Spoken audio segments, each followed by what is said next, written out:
it's the biggest technology that's ever happened in the history of life, outside of things like fucking fire and like the printing press is the one that I keep going back to. Television, phone, fine, but this is like printing press 10.0. Every piece of our life is changed. Correct. So Gary, what did you think? We freaking met with Michael Rubin on the All In Challenge. Yes. And I was kind of blown away because I was like, God, who is this guy who just keeps talking and getting shit done? And I know everything. I got it. So, and I showed up thinking, who are these people? I love meeting people. Nothing's more fun than when you meet someone when you're trying to do good. You know, our relationship will always be bounded by, we met when we were taking enormous, I mean, I was spending 12 hours on that fucking thing in the beginning every day.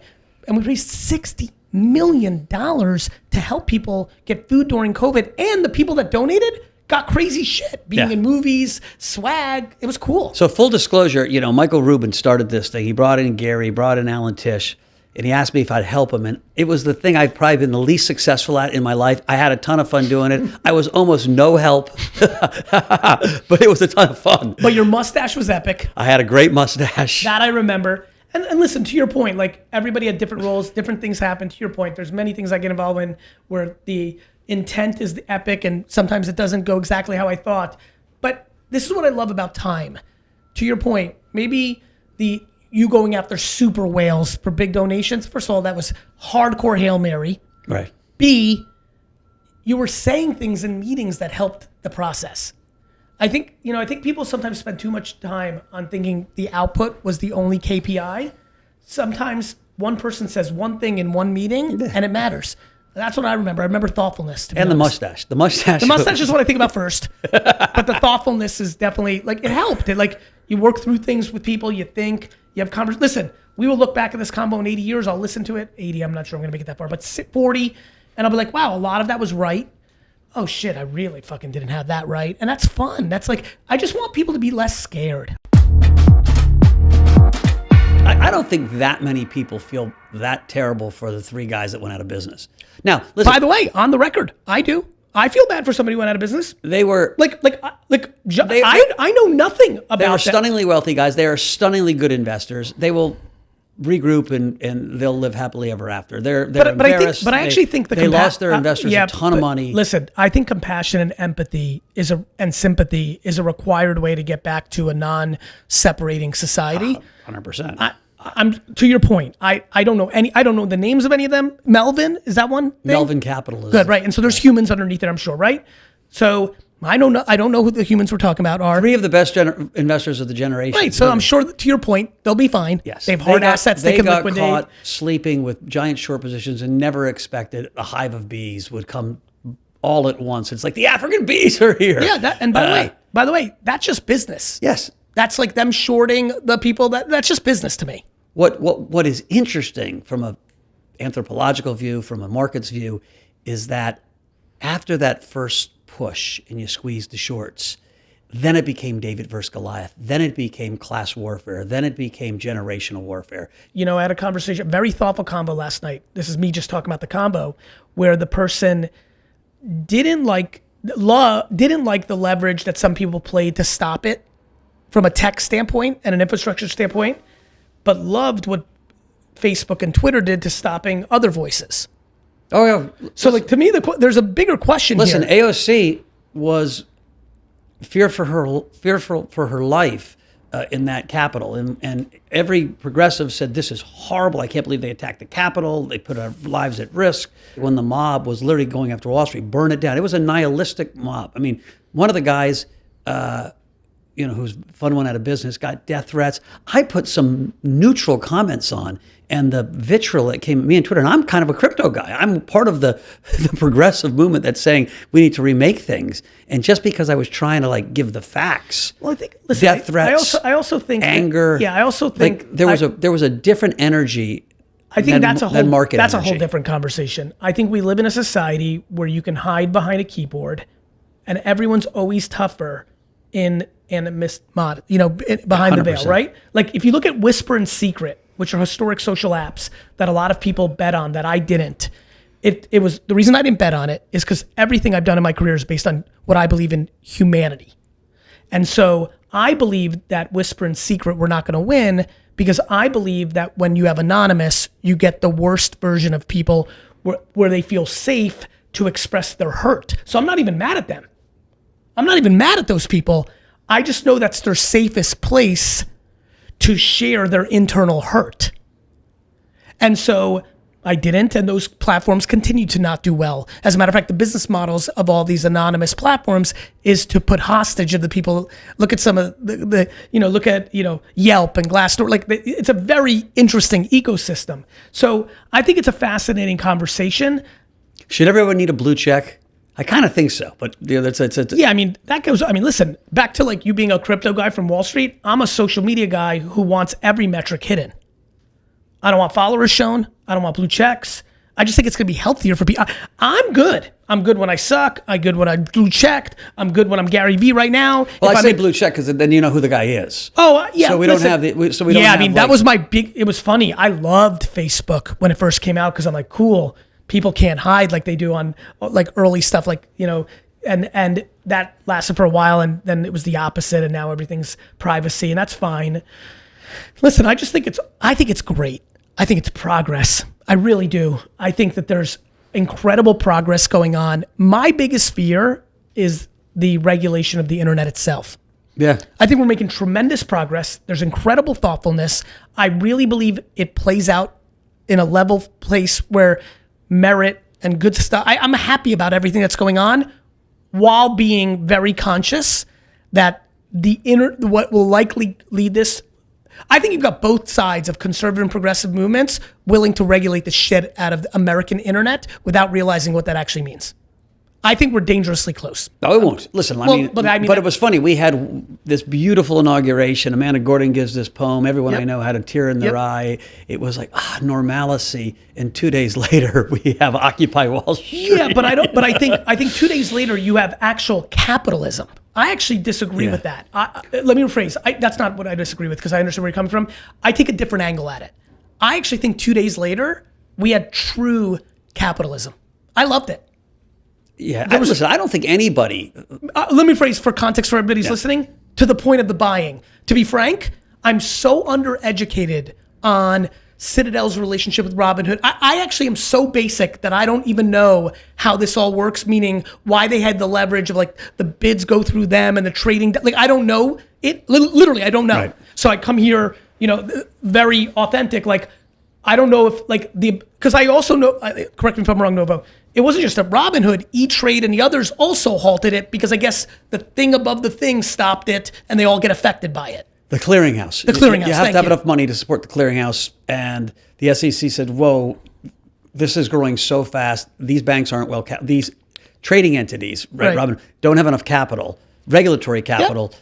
And so you got to slow down until you get more regulatory capital. Here becomes that's fair regulation. We want regulation. Here's what I don't think people are educated enough about. People are always like, this game is rigged. I'm like, take a step back. You can re-rig the next game. What do I mean by that? What people cry about what they can't do, but don't focus on what they can do. For example, people can decide in their companies that they don't want to do the 401k. They don't have to support it. They can not put money in a market. You could go buy a house. Take the money out. Buy something. Look what's going on with blockchain, NFTs. My favorite one of everything that's happening, sports cards, which then means comic books, toys, paintings, tchotchkes, cars, watches, like shit can I laugh at people's naivete on how basic this combo is. That same group can have 20,000 people decide that these sneakers are interesting. Look at these cool kicks I got. You know what I mean? So what's happening is the acceleration of supply and demand and cultural norms. So to me, because it's Wall Street, there's a little bit of like, fuck that shit. Well, there's way more fuck that shit going on. Wait till college gets its day. But so it's Novo, real quick. College is gonna get crushed. College is a fucking joke. No, really, come on. I know people think because I was a bad. No, kids are getting hurt. People are like mad that they like lost a couple, like $40 on Wall Street on a trade. I'm like, you're $73,000 in debt for a piece of paper that gives you dick. We have 4,400 colleges in America, 4,400 colleges. That's probably 3,400 too many. I mean, brother, they're charging full price right now for fucking Zoom classes that if they listen to this podcast, they'll learn more about in an hour than the entire semester of that dog shit they get at the state university. Yeah, no, it is interesting. We passed this myth that you need to go to college to do well in life. Everyone believes in the story. We haven't. What? We're not past that myth. No, we created. Oh, passed on. I'm sorry. Passed on this myth. Yes, right? we did. Yes, and therefore, if you're a parent, if you're a student, you think I'm not good unless I go to college. And then the economics say, well, geez, if you look, a college graduate does a lot better than a non-college graduate. And so we're in this transition. Big right? one. A big transition. I agree. This one's gonna fall hardest. Yeah, and the pyramid's going to go like this as opposed to correct. Like this. That one's going to be fascinating to watch. And I, by the way, on the record for people that follow me, zero pleasure, zero. I don't have anything against NC State. I have no feelings towards Michigan. I don't have any ill will towards Yale. And even I think Yale and a couple other brands survive because of brand. But I have sadness and compassion in my heart for the enormity to the point where people believe that the government should be. I'm like, fuck that. You made a decision. What about accountability? You decided to go. Like, you didn't have to. Well, yeah, but again, people often aren't in control of their own decisions. These stories are so powerful. And everyone's saying your kid's got to go to school or you're a terrible parent. And so they sacrifice their life to send the kid to school. If we go by what everybody says, then now you're getting into the truth of it all. The truth of it all. Self-esteem, self-awareness, insecurity. I wish the whole country had gotten to this self-introspection, self-awareness, It can. Sometimes all the carnage and all the disruption leads to it. Yeah. I'm sitting pretty if we can just hold our breath. I mean, the thoughtfulness of combos that are going on right now is incredibly good. That I agree with. Well, good. That's the punchline. That's how change happens. That's how. But let there be no confusion. Humans will always have self-interest. Like this noble. Makes me laugh. Like, there's not a fucker listening to this or in the 8 billion of us walking around that doesn't have a human shortcoming. And so when you pick on one person for being too about that money, somebody else is pissing on you because you're fucking terrible for the environment. Or if you're talking about this, you're great on black rights, but you're horrible on transgen. Or you're this, like this. We have to get thoughtful about giving some people we're suffocating people's ability to say, I'm sorry, and to say, I need to figure this out. We definitely don't do sorry well in this country at all. We're atrocious at it. Atrocious. I love sorry. I love I suck. I'm serious. It's good. There's another piece to this, though. So yesterday, right, I'm on CNBC, and I'm telling people, listen, if you were lucky enough to be one of the early smart guys that started the short squeeze, great. But now you're working people into this lather. Because you're talking about economics. I'm talking about economics. I know. And you're sucking people in. I got a call from a good friend of mine who I've been trying to mentor. He's like, dude, I just bought some of this stock. Put $100,000 into AMC. And I was like, what price? He's like, 17. I was like, sell it immediately. Went down to 7 the next day. I was like, so it's dangerous when the crowd whips up people into a frenzy. It's actually not dangerous. I actually think people are losing. A lot of people are going to lose a lot of money that they don't have. But that's important to happen because merit matters. No, I look at it like this: parents over coddle kids. It's good for the kid to skin their knee. I don't want John from Reddit to lose money, but John's a big boy. Like, John made a decision. This is back to college. Made a decision. Fuck the system. Or, by the way, I'm very good at reading things. Like, this is what I do for a living. 90% of them had nothing to do with fuck anything other than fuck, I can make some money. Promise. The enormity of people that were going in were like, wait a minute, can I make a quick little, they're the same people that bought Bitcoin and Ethereum or baseball, Michael Jordan, they're all looking for angles. There was an incredible amount of American capitalism that was going on. Everybody's paying attention to they're going to burn down the 88-year-old white billionaire. Fine, cool. And there is some of that. But let me promise you something. The person that is the most noble and hates Wall Street the most didn't put their life fortune into AMC. They might have bought 50 to make themselves feel good. But people did what they did for themselves. Most people did it because they wanted to make money. And the people that got caught going up and now are caught and lost $1,800, they're not going to play so fast next time. That's all true. But that's all true. real though. That's how. This is what I keep going down to. 5.3 billion guy. You're anti-paternalism. I'm anti overreactionism. $5.3 billion guy. You educated me. I didn't know. You're gonna be okay. Like hey, big L. Fucking sucks. You're gonna be okay. $1,800 John from Reddit loss with 4,000 in savings. Big L. Yeah. You're gonna be okay. And I believe in that shit, Novo. That's how I think humans still exist. We've had atomic bombs since the 50s. How the fuck are we still here? I think there's an underlining protectionism in the collective that happens with humans that we do not talk enough about. I really believe that. No, it's a big process. What are we talking about on this podcast? We kind of talk about whatever we want to talk about. Let's talk about NFT. NFTs. My favorite new topic. I'm so obsessed too. I'm spending a ton of time on this. In my own brain. So for people that don't know what NFTs are, right? Non-fungible tokens. These are one of the great parts about the whole crypto space, the blockchain space. Satoshi's white paper is that it was the first digital signature that you couldn't counterfeit. So think about what that means. You can make digital art that no one can counterfeit.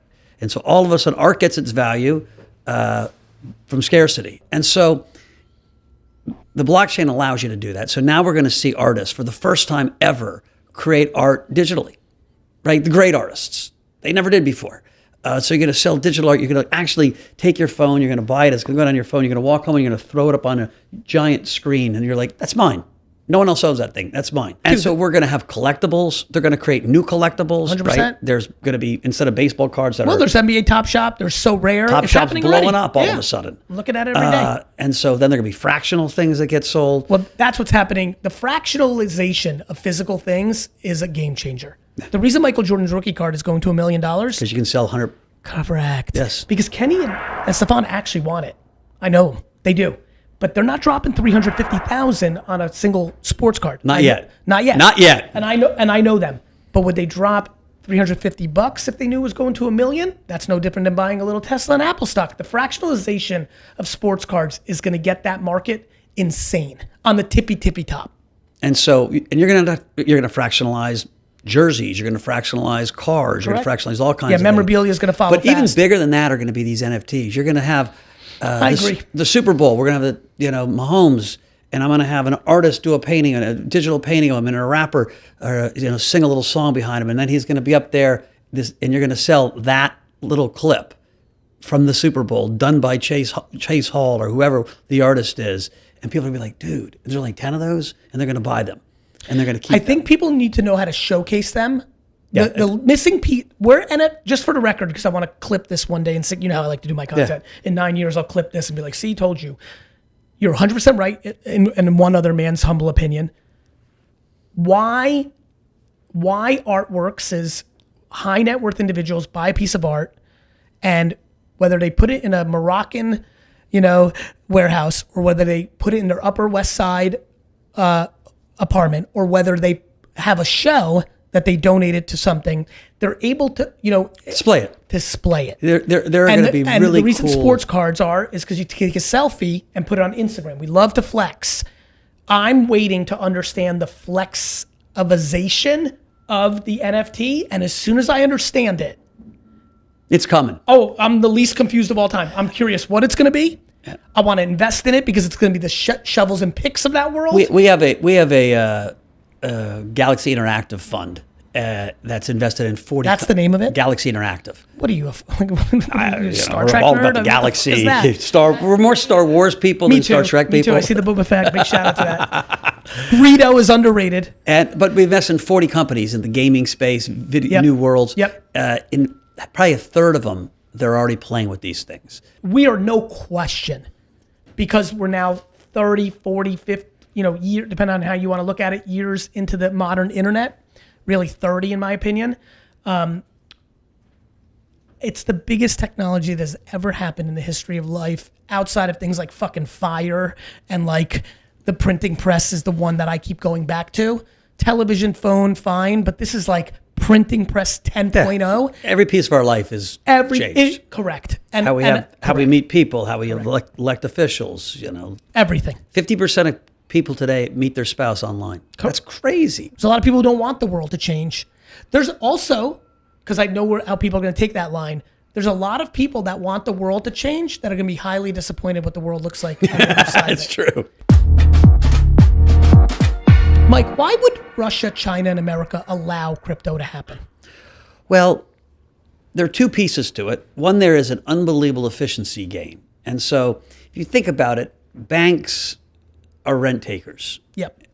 Stock markets are rent takers. Insurance companies are rent takers. And so crypto at its core cuts out the rent taker. It's peer-to-peer. I know. Right? And so if you're thinking for just efficiency gain, good for your people, if you care about your people, what's funny, the progressives get nervous about crypto. It's the most progressive thing on the planet. 100,000%. But I tell you, the progressive politics, they're like, well, listen, that's only just comes from lack of education. Lack of education. Yeah, one of my missions this year is to sit down with funny, right, to your point. AOC and the squad and literally educate them on, it's like, dude, you've got to be on the team of the crypto people. But people we're so used to headlines now. People walk around society feeling very comfortable talking about shit they don't know. Yeah.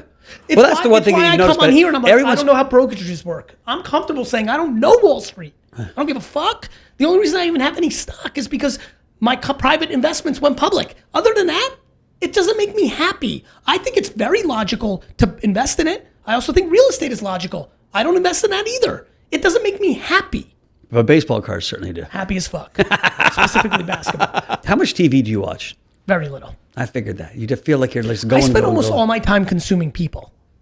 What my people will tell you is that's what my great gift is. That it's funny. I talk a lot. I'm sure people that listen to your podcast are like, get this fucking guy off. He's talking over Michael. I get it because I'm so rarely talking actually. But everybody thinks I'm always talking because I'm so good at content creation and distribution that I'm everywhere. But it's not. It's in a very limited window. Like I do a podcast. I'm gonna get like 8,000 pieces of content out of this. But I'm really spending 15 hours a day operating and listening. You two know this. But so I have I've come to realize I'm a really interesting enigma. Like I'll spend 3 hours in one subreddit listening. Interesting. I'll spend 4 hours in a Discord listening. I'll spend years in Twitter and Instagram reading just the comments. I knew more about Cardi B before I'd even listened to one of her songs because I was listening to people conversating around. And that's how my brain works. So I like learning from documentaries. I love history because I use it. Hence, where did the printing press come from? The fact that history was the only class I was good at in my entire educational life. The fact that most of the TV I watch is documentaries. I like using history to tell me the future. And then I like being in the dirt and putting in the work to listen, to take the data points and filter it through history for the future. And that is where my success comes from. How do you unwind? Ever? Do you ever unwind? I unwind. The New York Jets allow me to unwind tremendously. I'm being dead serious. People laugh at this, but caring so much about something that means nothing is an incredible way to unwind. They say this. There's studies that say rabid sports fans have better mental health because they get all their anger and all their shit out by screaming at the goddamn horrible team they're rooting for. So I need to do a little homework on that studies, because I actually think I understand the world through the lens of a Jets fan. Let me explain. I struggle hating people, including right now when it's easier than ever for people to hate each other. But I hate Bill Belichick. And I really actually feel it. Like when I go to Foxborough and go in the stadium, the things that go through my mind are the things that people call each other in politics. But in politics, I would never do that. So I'm irrational in sports because it doesn't mean anything. And then I think about people being irrational in life because it means something. And so I'm like this bizarro reverse. I'm my worst self in football and basketball. Have you ever been to a UK soccer game? I have, and I love that shit because they're my people. It's just because crazy. They really care. I think American sports fans don't care enough. Yeah, they care. They care, like in the UK, they like football, soccer, right. As we say it, around the world speaks to me a lot because they care the way I care about the Jets. I think in America, we have a slightly healthier macro relationship around fandom. I just don't. Like I go to a. So you like I love they have the chain link fences between the two. I'm the least confrontational person, believe it or not, even though in video but in real life. But I want to physically fight. Like I've done the least nice things that I know about myself have been done at Jet football games the last 10 years. You could be a good Philadelphia fan too. Do you know that I genuinely love Philadelphia sports because of it? and we both hate the Giants. I went down with one of the owners of the Giants, one of the sons of the owners of the Giants, when we were working 15 years ago. We had Giants jackets. He gave me this beautiful Giants jacket. We'd flown a helicopter down. We're walking through the stadium parking lot, and a cop says, "Dude, you should take that off." And I was like, "What are you talking about? I'm a wrestler." He's like, "Take it off." And I was like, "What?" He's like, "Take it off, cop, big cop." So I took it off and carried it in, and Same thing then, was told then to me I on understood. I'd never radio. seen that. Then I understood what they were talking By about. the way, I have this, Luciano, if you're listening, Raiders playoff game, Chad Pennington that year, we go to Raiders, we're in our Jets jersey, cop goes, "Take the jerseys off." I'm in my combat fucking war zone mood. I'm like, "No." And I looked at him and said, "Officer, I'd rather die." And I wore my jersey. And it got scary, to be honest. It was some scary ass shit. I wasn't as tough as you. I took that Giants thing up, wrapped it up. I wasn't even that big of a Giants fan. I'm literally tough nowhere. You can punk me, society, you can punk me anywhere except a football stadium. I'd rather die. All right. Nobo. So I do this thing called Overrated, Underrated on Instagram, where it's my just personal opinion in the macro, if this thing, and you could obviously take a million angles on it, is overrated by society or underrated. Paris Hilton. For me, underrated. Because, and I'll tell you why, she understood a lot of what's going on right now. Way in advance. What's that? Way in advance. Correct. She kills So it. that's why I would say, somebody else would say she's over. Like, She's also nice. I'm aware. So here we go. I'm going to throw some words. Your team made some words. I may throw a couple of my own in here. So Kenny, fire away. Bojangles. Bojangles. Most underrated brand in the world. Next. That was self-interest. We don't do that on my show. Keep going. No, you're right. Wrestling. Underrated. Wrestling. Underrated. Toughest sport in the world. All the MMA champs started as wrestlers. Builds grit, builds character, and you're never scared to get What in a about fight. professional entertainment wrestling? Love professional wrestling. Why is it underrated? You know, it's underrated because the theater of it, it's changed entertainment. It changed couldn't agree. professional sports. Couldn't Vince agree more. McMahon, 100%. genius. He's like Walt Disney. They just don't realize it. Yes. On steroids. Correct. Actually. Blockchain. Blockchain. Blockchain's underrated. It's going to have its day. It's starting to show in 15 years. The interesting thing is you won't notice it. It'll be the back of the fucking TV. Yeah. But it's going to change the world in a really positive I way. agree. Reddit. Reddit. Well, I'm learning about Reddit real fast. Reddit, all these forums, I think, are complicated. I'll give it underrated because it's having a huge impact on the world and it's going to probably have a bigger impact. But they're complicated in terms of how do you edit through to get to But I think one thing that people are missing is that these forums, whether it's 4chan, Reddit, or a Facebook group, Discord, it's just the internet. Yeah, These you're are just right. platforms on top of it. Fair point. You will not stop people from congregating on the internet unless you regulate the internet. You can block Parler all you want. You can block Reddit. This is why the point I made They all go earlier, to Signal. There's somewhere to go. But the question is, but governments can stop it. And I think people don't. That's where it gets. I don't think they will. I think there is that's an correct. ethos in our country that runs through of freedom listen. like we're not China. Right now, we have both sides. You had AOC and Donald Trump Jr. and Ted Cruz, even though they then fought each other a little more, agreeing on something. In a big way.